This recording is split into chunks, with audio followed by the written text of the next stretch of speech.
Tout le monde parle des GPTs, ces nouveaux chatbots que nous permettent de faire ChatGPT à l'heure actuelle, mais je pense qu'il est nécessaire de vous en faire une vidéo pour vous montrer une méthode simple pour créer son chatbot. Que vous soyez expérimenté dans l'intelligence artificielle ou simple débutant, je pense que cette technique est abordable par tout le monde et devrait être connue du grand public. Bonjour à tous, c'est Julien, j'espère que vous allez bien et aujourd'hui dans cette vidéo, je vais vous expliquer très clairement comment créer son propre chatbot et même son premier chatbot si jamais vous avez jamais essayé. Vous allez voir qu'il y a pas mal de choses à découvrir. En réalité, je suis allé que à la surface sur mes deux dernières vidéos qui parlaient des GPTs. Alors dans cette vidéo, on va voir concrètement comment créer son propre chatbot, les essentiels à savoir, des petits conseils et un plan à suivre en 6 étapes simples. Vous l'aurez compris, ici on parle d'intelligence artificielle. Alors si c'est pas déjà fait, je vous invite évidemment à vous abonner à ma chaîne YouTube en cliquant sur le bouton s'abonner juste en dessous de la vidéo. Plus les jours passent, plus j'expérimente des choses et plus je suis impressionné de ce que peuvent faire ces GPTs. Je préparerai également une vidéo sur mes propres GPTs que je mettrai à votre disposition. Et d'ailleurs, n'hésitez pas à me partager vos GPTs par email à contact@julien-ia.com et s'il y en a assez, je me ferai un plaisir de les présenter en vidéo. Alors premièrement, on se retrouve sur ChatGPT et je vais vous montrer comment accéder à cette fonctionnalité qui permet de créer son propre GPT. On clique sur Explore ici et on se retrouvera directement sur une interface nouvelle. Là on a tous mes GPTs que j'ai décidé de garder et ensuite ce que j'ai récemment utilisé et ensuite tous les GPTs mis à disposition par OpenAI. En réalité, pour créer son GPT, on aura seulement à cliquer sur le plus ici et là on se retrouve sur une interface assez nouvelle que je vais vous expliquer parce que je ne suis pas rentré en détail dans mes deux dernières vidéos. Alors, c'est très simple. À droite, c'est la prévisualisation. C'est ici qu'on va voir le résultat de ce qu'on aura produit. Et à gauche, c'est ici qu'on va tout simplement créer son chatbot. Alors, on a deux méthodes pour créer son chatbot. La première, et vous allez voir qu'on va utiliser les deux tout simplement. Première méthode, c'est dans l'espace Create. Alors là, on va tout simplement discuter avec GPT Builder qui va nous permettre de créer ce chatbot. Il va nous poser des questions, savoir l'objectif de notre chatbot, qui on est et qu'est-ce qu'on veut comme résultat, les limites et le style qu'on va avoir. Il va même nous générer une image pour ce chatbot. Voilà, donc ça reste assez simplifié, mais si vous voulez mettre les mains dans le mécanisme, il faudra cliquer sur Configure. Alors ici dans Configure, on est directement sur quelque chose de tout de suite un peu plus technique qu'une simple conversation, mais c'est pas plus compliqué que ça en soi. Premièrement, il y aura le nom. Deuxièmement, une petite description détaillée de ce que fera votre GPT. Alors cela, ça va être intéressant de bien le préparer, que ce soit le nom ou la description. C'est tout simplement pour pouvoir le référencer ensuite sur le store. Alors attention, à l'heure actuelle, il n'y a pas encore de store, mais OpenAI prévoit de rémunérer les personnes qui mettent à disposition leur chatbot et qui sont les plus utilisés. On a donc tout intérêt de bien renommer nos GPT et puis faire en sorte qu'ils soient référencés tout seuls dans un store. Ensuite, on a la case instruction. Et là, c'est directement la case essentielle et la plus importante pour notre chatbot. C'est ici qu'on va dire et qu'on va dicter les règles, tout comme OpenAI qui sur ChatGPT a mis quelques limites, que ce soit pour le contenu violent, pour les contenus racistes, etc., etc. Il y a un grand filtre, il y a une grande protection. Et bien là, on va pouvoir faire pareil et pouvoir spécialiser notre chatbot. Si par exemple, je veux un chatbot spécialisé dans la correction grammaticale et la correction de fautes d'orthographe, je vais lui dire, c'est un prof de français, son but est de corriger les textes et de ne louper aucune faute, il peut se baser sur tel et tel cours. Ici, on retrouvera toutes les règles de notre chatbot. Ensuite, conversation starters. Alors là, ce sont tout simplement les 4 requêtes que vous pouvez voir avant de commencer un chatbot. Vous pouvez voir que si je remplis très rapidement les cases, il y a ici des requêtes. Alors ça va être intéressant par exemple si vous avez un chatbot qui est spécialisé dans une tâche évidemment, mais qu'il y a souvent par exemple 2 requêtes ou 3 requêtes. Par exemple, un chatbot qui va générer des images en 2D, on pourra lui mettre soit génère un logo ou soit génère une illustration ou génère un sticker. Voilà, ce sont des pré-prompts qu'on pourra mettre pour gagner du temps. Ensuite, nous avons tout simplement cette partie-ci qui va être très intéressante également, la partie knowledge. Alors, les knowledge, ça va être tout simplement le fait d'importer des fichiers, que ce soit des cours, des photos, enfin bref, tous les contenus qui peuvent alimenter le chatbot, par exemple vos données d'entreprise par exemple, ou des données d'un projet en particulier, ça peut être les statistiques de votre chaîne YouTube par exemple, afin de le baser sur des connaissances que vous souhaitez. Ensuite, nous avons tout simplement les fonctionnalités auxquelles il aura le droit. Alors par exemple, si vous voulez un chatbot spécialisé dans la recherche, vous avez simplement à cliquer sur Web Browsing, et si vous voulez aussi qu'il génère des images, DALL-E Image Generator, et également, est-ce qu'il va pouvoir interpréter du code, et pour aller plus loin ensuite, on a Add Action. Alors là, ça va être intéressant, ce sont tout simplement des API. J'ai beaucoup d'idées en tête et je pense que ça mérite un tuto complet, mais tout simplement, les actions vont permettre à votre chatbot d'utiliser un outil externe, comme par exemple l'API d'un outil qui va tout simplement améliorer la qualité d'image ou générer des vidéos. Enfin bref, il y a beaucoup de choses à faire et j'ai tellement d'idées pour cela. Et vous avez vu en réalité que c'est assez simple de créer son chatbot, mais après c'est sûr que oui, il y a peu de cases, mais il faut bien remplir ces cases et c'est pour cela que je vais vous montrer comment on va procéder. Pour l'occasion, j'ai fait une petite présentation, mais c'est simplement pour vous illustrer et puis bien vous montrer comment on va réaliser cette chose, ce process. Alors ce process tient en 6 étapes et c'est très simple à vrai dire. Alors la première étape, ça sera d'identifier clairement ce que vous souhaitez. Est-ce que vous voulez un chatbot qui va simplement corriger vos fautes d'orthographe ou qui va également vous donner un PDF corrigé, ce que je suis en train d'essayer de faire et qui fonctionne plutôt pas mal. Est-ce qu'il va générer des images? Si oui, dans quel style? Voilà, là il va falloir réfléchir à ce que vous voulez concrètement. Ensuite, la deuxième étape, c'est de discuter avec le GPT Builder pour avoir du contenu. Alors le but, ce sera d'utiliser la puissance de ce builder pour ensuite récupérer les choses les plus intéressantes. Alors on va commencer à rentrer la discussion avec lui, histoire d'avoir une base. Ensuite, on va ajouter de la data si on en a envie. Ça, c'est optionnel. Alors par exemple, si vous voulez le baser sur des images, vous pouvez tout simplement lui envoyer vos images et c'est ici qu'on va tout simplement ajouter les connaissances. Ensuite, on va créer la structure du GPT. Et pour cela, je vais vous la montrer. J'ai identifié une structure simple que tout le monde peut prendre et reprendre pour créer son propre GPT de façon très simple et sans erreur. Et ensuite, une fois cela réalisé, on va tout simplement prendre les parties qui nous intéressent dans ce qu'a créé GPT Builder pour ensuite les implémenter dans notre structure si on en a envie.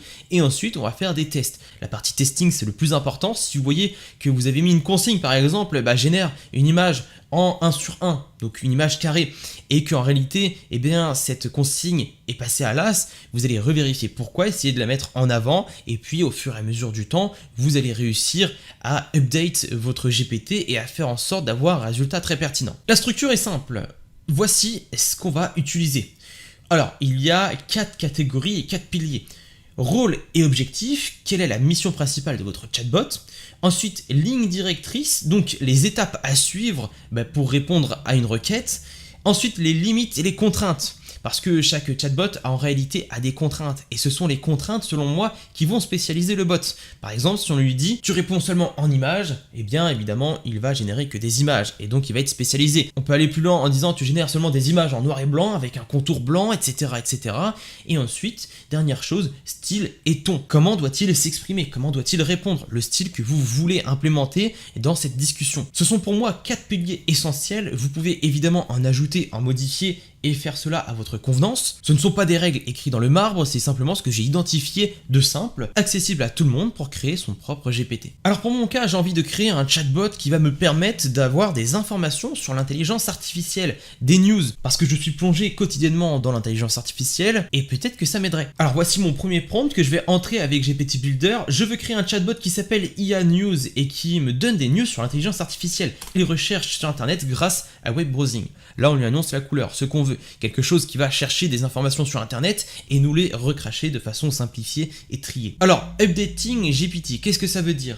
Là, on peut voir qu'il y a tout simplement un icône qui est apparu. Ça signifie tout simplement que GPT Builder est en train de construire notre chatbot. Et généralement, il peut creuser un peu plus. Là, j'ai été assez clair. Je veux du web browsing, je veux un chatbot qui recherche des news sur l'intelligence artificielle. Voilà, je suis allé droit au but. Sinon, vous avez le droit à quelques questions en amont pour bien générer votre chatbot. Il m'a dit que mon choix était bon. Mais ce que je vois, c'est qu'il répond en anglais. Et souvent, il répondra en anglais. Alors, n'hésitez pas à lui dire « réponds en français ». Et là, la discussion continuera en français, évidemment. Et là, instinctivement, il est en train de me générer une image de profil pour mon chatbot. Alors, ça va être important également ce point si vous voulez tout simplement jouer et vous mettre en concurrence avec les autres GPT qui vont sortir. parce que dans le store que va faire OpenAI, avoir une bonne image, c'est essentiel pour la visibilité. Voilà, premièrement, il m'a généré une image de profil, alors j'aime bien. Et alors voici ce qu'il a écrit dans Configure. Évidemment, je vous conseille toujours de cliquer ici pour agrandir et pour voir correctement ce qui a été écrit. Alors voici ce qu'il a créé.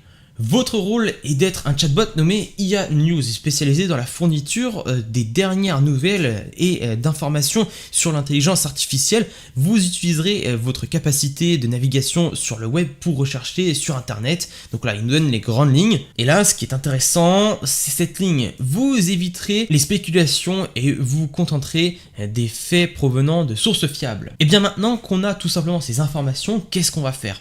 On va tout simplement se baser sur ce premier prompt que j'ai préparé, qui va nous permettre de réaliser ce chatbot. Rôle et objectif. Le chatbot IA News est spécialisé dans la recherche d'informations sur le domaine de l'intelligence artificielle. Son but est d'informer en temps réel de tout ce qui se passe dans le domaine de l'IA. Ligne directrice. À chaque fois qu'un utilisateur le sollicite, le chatbot va procéder ainsi. 1. Rechercher les actualités récentes dans le domaine de l'IA. 2. Il sélectionne 5 actualités pertinentes qu'il présentera sous forme de liste à puces. Chaque puce contient un gros titre, un résumé de la news, un lien de redirection vers la source. Et 3. Il génère une image dans un format 9/16 avec l'un des gros titres et illustre comme peut le faire un journal. Il fait attention et donne des informations récentes, pas plus vieilles que de 10 jours, et vérifie si ce sont pas des fake news. Il doit s'exprimer dans un jargon simple et loin de la technique scientifique. Son discours peut être compris par un enfant de 10 ans. Là, peut-être que je suis allé un peu loin, mais c'est pour réellement contraster le chatbot et lui faire prendre un style vraiment simple. Alors, je vais coller mon prompt, je vais reprendre cette ligne qui m'intéresse et l'ajouter dans les limites et contraintes. Le reste, je vais pouvoir l'enlever et on va pouvoir le tester. Alors, une fois que vous avez fini de configurer votre chatbot,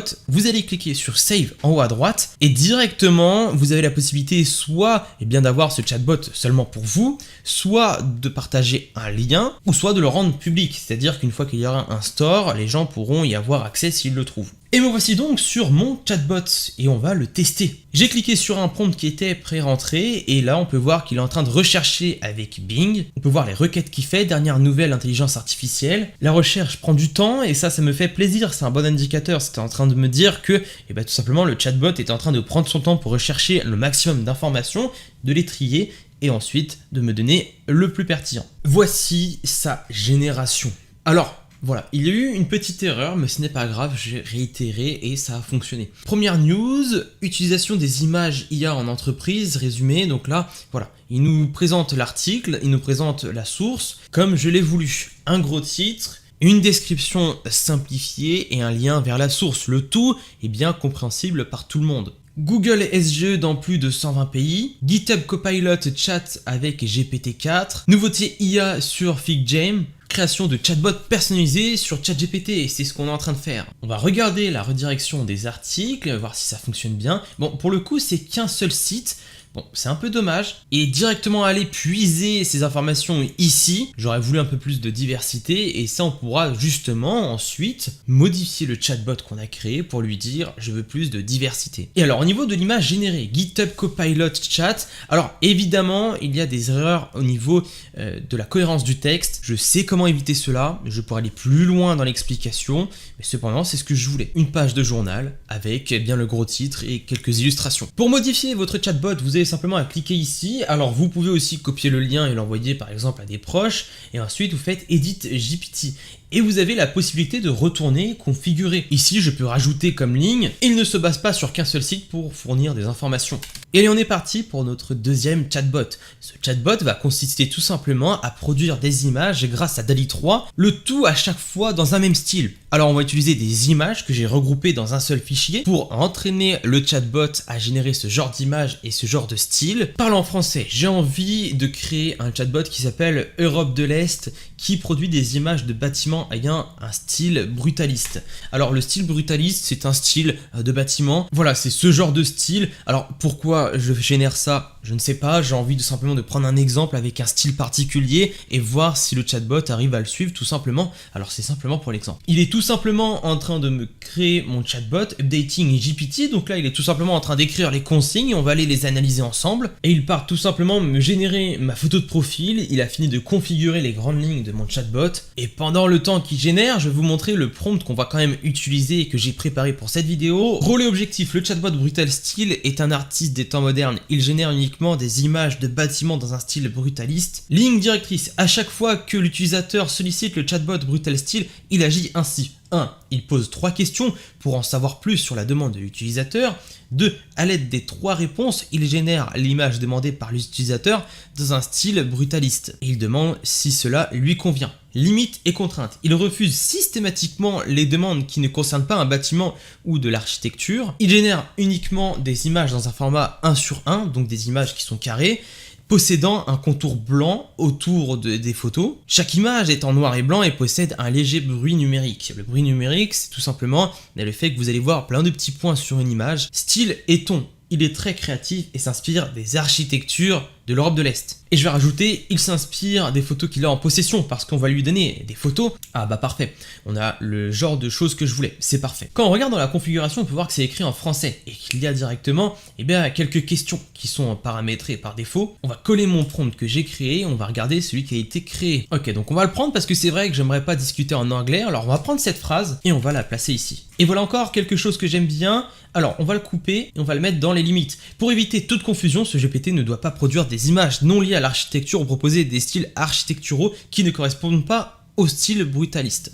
Et le reste, on peut s'en passer. On peut enlever le web browsing et puis on va lui jeter toutes les images que l'on a envie de lui mettre. Alors voilà, on va en emporter plusieurs, on peut emporter beaucoup de fichiers, même du WebP, ça fonctionne. Et voilà, j'ai importé la plupart des images que j'avais envie de lui donner. Je vais l'enregistrer et on va le tester. Voici notre chatbot. Génère-moi une villa. Et on va voir s'il répond très concrètement comme j'ai envie. Il va nous poser normalement 3 questions auxquelles on va répondre pour lui donner un peu plus d'informations. Souhaitez-vous que la villa soit située en milieu urbain ou rural? Je lui réponds dans une jungle. Quel devrait être l'élément le plus frappant dans cette villa? Je lui ai dit une énorme piscine vide. Et ensuite, est-ce que je veux rajouter des choses, des éléments? Je lui dis que la nature reprend ses droits. Alors c'est parti, voyons voir ce qu'il nous propose. Et voici ce qu'on a. Alors, il y a des choses qui vont évidemment pas, comme par exemple les contours. Là, on n'a pas de réel contour comme je voulais tout autour de cette image. Par contre, on a une image qui est en 1:1, donc format carré, qui est en noir et blanc, qui a une villa et qui possède une piscine à moitié vide, et la nature reprend ses droits. Et si on zoome, on peut voir qu'il y a une espèce de bruit numérique. Alors voilà, le bruit numérique, ça serait ici, comme vous voyez, où est-ce que ça fait plein de petits points. Ici, il y a plein de petits points. Donc je suis satisfait. Et si on lui demande génère un poisson, on va voir s'il a compris sa limite. Voilà, alors là je suis content, il a compris sa limite, il n'est pas spécialisé dans la création d'images de poissons par exemple, il est simplement spécialisé dans la création d'images d'architecture brutaliste. On va essayer notamment de générer un aquarium dans le style brutaliste. Alors j'ai eu cette idée. Bon, on a quelque chose qui est énorme et c'est le style brutaliste là, c'est clair et net. Alors on a une image qui est en 1:1, qui n'a pas de contour malheureusement, qui est en noir et blanc, qui possède du bruit, donc tout y est. Ça fait très plaisir. Ce que je vais vous montrer avec tout cela, c'est simplement que vous pouvez diriger un style particulier, notamment avec DALL-E, avec un propre chatbot qui sera spécialisé dans certaines images. Ça peut être par exemple les images qui illustrent vos articles de blog, ou tout simplement des images qui génèrent des choses un peu drôles pour vos fins d'email, pour créer un peu plus de liens. Petit clin d'œil à ceux qui sont de la lettre IA Insiders.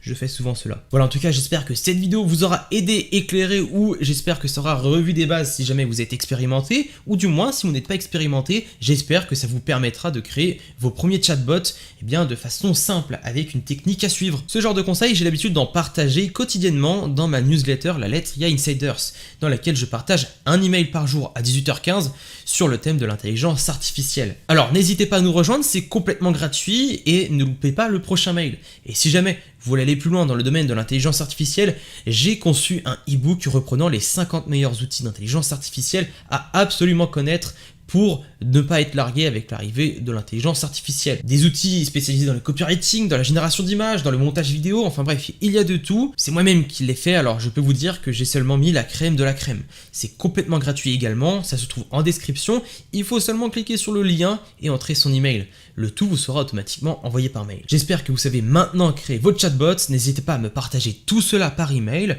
et nous on se retrouve à la prochaine pour une nouvelle vidéo, c'était Julien.